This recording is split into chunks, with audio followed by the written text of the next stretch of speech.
はいguys、こんにちは。日本語の興味方がいますか? Ada sesiapa yang berminat nak belajar bahasa Jepun? Bagaimana mahu belajar bahasa Jepun? First step is tahu tulisan bahasa Jepun. Hiragana, katakana dan kanji. 3 tulisan bahasa Jepun ni merupakan asas. Bagaimana baru memerlukan step seterusnya iaitu membaca dan menulis. Kenapa ia penting? Tak tahu membaca, tak tahu menulis, macam mana kita nak fahamkan? Tapi permulaan yang paling penting dalam apa-apa benda yang korang lakukan adalah minat. Tanpa minat, korang takkan berjaya melakukan sesuatu. So macam abang sendiri sebabkan minat dengan apa-apa benda yang berkaitan dengan Jepun. So daripada kecil menonton anime, menonton cerita-cerita yang science fiction seperti Gaban, Kamen Rider, Robin, iaitu menimbulkan minat nak belajar bahasa Jepun. And then kebetulan di sekolah pula ada sesi kelas bahasa Jepun yang sensei dia pula adalah daripada orang Jepun itu sendiri.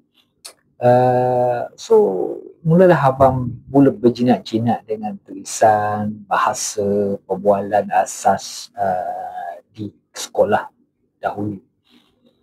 And then habis SPM saja terus cari mana-mana peluang yang dapat abang sambung pelajar.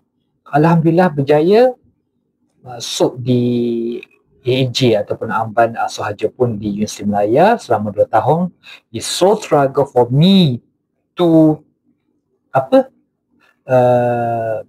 nak menguasai bahasa Jepun selama 2 tahun. Yang mana tiap hari ada shiken. Shiken ni exam. Shiken kanji, shiken hiragana, katakana, pemahaman. Tiap hari wajib ada.